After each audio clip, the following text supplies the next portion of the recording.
Mojang has just released their first pre-release of 1.20.2, and in this snapshot, they fixed some of the major problems with the excessive villager nerfs. I'm going to run you through the changes, and then at the end, I'll give my thoughts. Will these fixes be enough to redeem the controversial villager nerfs of 2023, or is there still more work to be done? The most important change is one that addresses two of the major problems with the librarian villager nerfs. Those problems were these. 1. There was no in-game way to find biomes, especially important for the rarer and often small biomes like swamp and jungle. Most players would seek out villagers for enchantments before facing the dragon, so they'd be exploring on foot.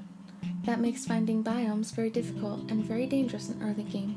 The only way to save yourself that long dangerous search is to use cheats or external programs, which obviously is not ideal. 2. There was no in-game way to find out that you could get unique villager trades from jungle and swamp villagers. The idea of bringing villagers to the swamp and the jungle was so obscure that if a player didn't use the wiki or just happened to be basing there was literally no way for a new player to figure that out. To fix this, they've added new map trades to the cartographer. Previously, you could only trade for maps that would lead you to the Woodland Mansion and Guardian Temples. Now, you can trade with cartographers from different biomes, and each different type of cartographer will sell you a different selection of village maps. The maps will point you to villages within each of the 5 biomes that create villages, and they'll point you to the location of the biome itself for the swamp and the jungle. This is a good change, because it gives an in-game hint that ties the villages to the swamp and jungle biomes. I am hopeful that when the new players see that the villager maps point to the swamp and to the jungle, that it might be enough of a clue for at least some of them to think of bringing villagers there, in hopes that they'll get unique villager variants, and then they'll be able to discover those mending and unbreaking traits. This will also greatly alleviate the time investment required to find all of the required biomes to get all the villager types. However, this change does nothing to ease the pain of transporting the villagers, but more on that later. Next up, there are new villager nerfs. Yay! But not to librarians. This time, they've nerfed armorer villagers, and in a way that I think is reasonable and actually more balanced. In my previous video, I've pointed out armor trades as being a problem, as in their current state you can farm wood and trade sticks in a village until you get enough emeralds to buy diamond gear. So if you wanted to, you could get full diamond armor without ever crafting an iron pickaxe or spending a single night in the mines. This was overpowered because it replaced the fun gameplay of mining and crafting with waiting on boring villager trade cycles. Now they've adjusted them so armorers will still sell diamond armor, so you'll still have reason to buy their gear, as it'll come pre-enchanted and it should be cheaper than crafting, but you'll need to mine for diamonds before buying it. I think this is a well-balanced change, as it keeps them relevant and helpful in return for the work investment they require, but it prevents them from making diamond mining obsolete. Unfortunately, that's not the end of their nerfs. Instead of getting a random assortment of enchantments, akin to what you'd get at an enchanting table, the armor that's sold will always have the same enchantment, dependent on biome, only one enchantment, and it'll always be level 1. I think this change is disappointing, because at that point, why give the armor enchantments at all? Level 1 enchantments are simply grindstone fodder, and because it's biome locked, you'd have to travel to get what you want if you needed something specific anyway.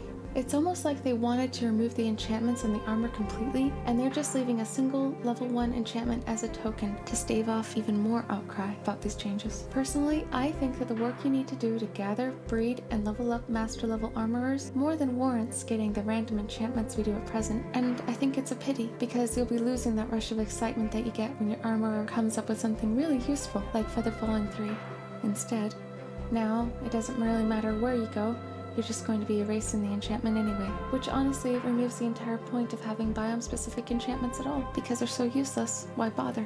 The snapshot makes no mention of tool and weapon trades, so I'm going to assume they don't plan to change those, at least not now. This next change is pretty interesting. They've given armorers of certain biomes unique trades. Given that they have the same sort of mechanic with cartographers in this update, this is definitely foreshadowing for even more biome-specific trades from different villager types in the future, so that's something to watch out for. These changes include most master-level armorers will buy iron blocks. Chainmail armor is exclusively sold by the secret jungle and swamp armorers. The Savannah armorer will sell cursed diamond armor at reduced prices, and the Taiga armorer can swap one piece of diamond armor for another. Finally, now you can find more enchanted books and world structures than you could in the past. Mending can be found in ancient cities. Mine shafts can have efficiency books. Pillager outposts can have quick charge books. desert and jungle temples can both have unbreaking books. All of these books can be found at any level, so it's possible to find an Efficiency 5 book in a mineshaft, for example. Continuing with the snapshot changes, in the non-villager front, alongside various bug fixes, they've also changed some game commands, and they've changed a few interesting things about the recipe book. All recipes, including ones that haven't been unlocked, will show up if you search for them. This way, experienced players can find what they're looking for, and new players won't be overwhelmed. Searching the recipe book will only match the beginning of any word in the item's name. This will be helpful for everyone except those typing with a cat on one hand. My thoughts.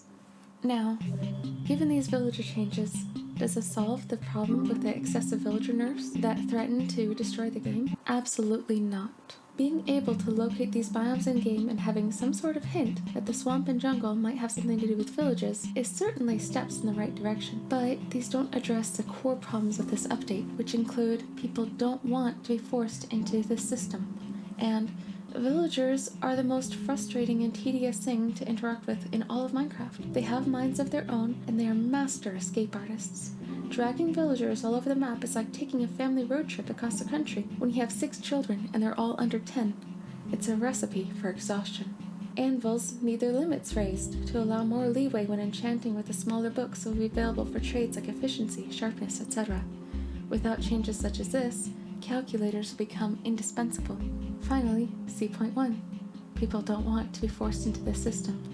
Just a few solutions I can see right now are the librarian changes, especially the biome-specific trades for books, should be toggleable, like the way you can turn off phantoms and enderman griefing if you don't feel like dealing with those. Not everyone wants to engage in this system, because it drastically extends early game grind, and it mandates an exploration playstyle that isn't for everyone. Most importantly of all, they need to create an easier way to transport villagers. Many excellent ideas have been suggested, everything from villagers chasing emeralds to being able to load them on camels, to creating parity between Bedrock and Java by bringing over the ability to put a lead onto a boat, thus allowing you to bring many boats with you in the same trip, if you happen to be lucky enough to live near water. Props to Mojang for taking in some of the feedback they've been given.